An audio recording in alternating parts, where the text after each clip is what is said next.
વડોદરાની ઓળખ સમાન સયાજી બાગને મહારાજા સયાજીરાવ ગાયકવાડે 8 જાન્યુઆરી 1879ના રોજ પ્રજા માટે ખુલ્લો મૂક્યો હતો। મહારાજા સયાજીરાવ ગાયકવાડે તે સમયે આપેલા ભાષણના મૂળ શબ્દો આ પ્રમાણે હતા। આપણે બધાને તાજી હવા, લીલું ઘાસ અને સુંદર ફૂલો ગમે છે, પણ આ મોટા શહેરમાં મોટી વસ્તી છે અને તેઓ ગીચોગીચ વસે છે। એમાંના ઘણા લોકો એવા શ્રીમંત નથી કે પોતાના ઘરે બાગ બનાવી શકે અને એવા શ્રીમંત તો કોઈ નથી કે જે આટલો વિશાળ બાગ બનાવી શકે। આજના શાસકો તો નવીન બાગ બગીચા આ લેવલના બનાવી શક્યા નથી, પણ જે બાગ બગીચા છે તેમાં પણ અર્થ વગરના નિયમોના નામે પ્રજાને હેરાન કરી રહ્યા છે। ગાયકવાડ શાસન સમયમાં નગરજનો માટે અનેક ઐતિહાસિક ઇમારતો અને બાગ બગીચાઓ ભેટમાં આપવામાં આવ્યા હતા, પરંતુ આજના શાસકો અને વહીવટી તંત્ર હેરિટેજ ઇમારતોની જાળવણી પણ યોગ્ય રીતે કરી શક્યા નથી, એવો નાગરિકોનો આક્ષેપ છે। હવે સયાજી બાગની અંદર પ્રવેશ કરનારાઓ માટે રજિસ્ટ્રેશનના નિયમોના કારણે પ્રજા વધુ હેરાન પરેશાન થઈ રહી છે।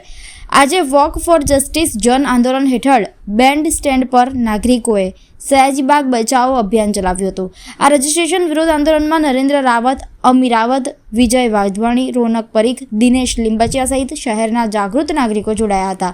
તેમણે સ્પષ્ટ માંગ કરી કે સર સયાજીરાવની ભેટ સયાજી બાગમાં રજિસ્ટ્રેશનના નામે વ્યાપારીકરણ બંધ કરવું જોઈએ। વડોદરાના તમામ બાગ બગીચાઓમાં ફરજિયાત એન્ટ્રી રજિસ્ટ્રેશનનો નિર્ણય રદ કરવો જોઈએ। આ બાગમાં ઘણા બધા મુલાકાતથી આવતા હોય છે, બાગમાં સીસીટીવી લાગેલા છે, સિક્યોરિટી મૂકેલી છે।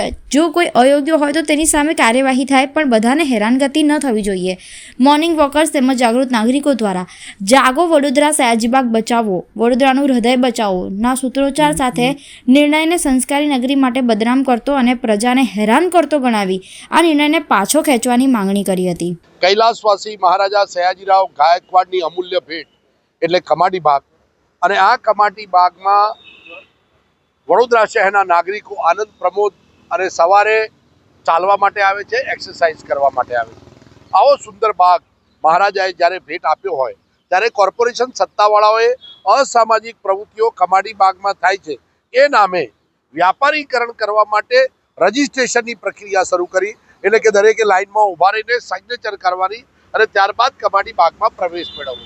આવો નિર્ણય વડોદરા શહેરના નાગરિકોનું અપમાન છે, કારણ કે અહીંયા કોઈ અસામાજિક તત્વો આવતા નથી, અને જો કોર્પોરેશનને અસામાજિક તત્વો દેખાતા હોય, એમને ખ્યાલ હોય, તો અત્યાર સુધી એના માટે કંઈ પગલાં કેમ લીધા નથી, અને જો પગલાં ન લીધા હોય તો એના માટે જવાબદાર અધિકારીઓને તાત્કાલિક સસ્પેન્ડ કરો, નાગરિકોને બદનામ ન કરશો।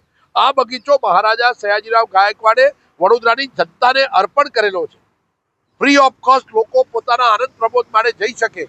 ગૌરી વખતે 25,000 બાળાઓ અહીંયા આવે છે। સંકલ્પ ભૂમિમાં બાબા સાહેબ આંબેડકરના દર્શનાર્થે લાખો લોકો સમગ્ર દેશમાંથી આવે છે।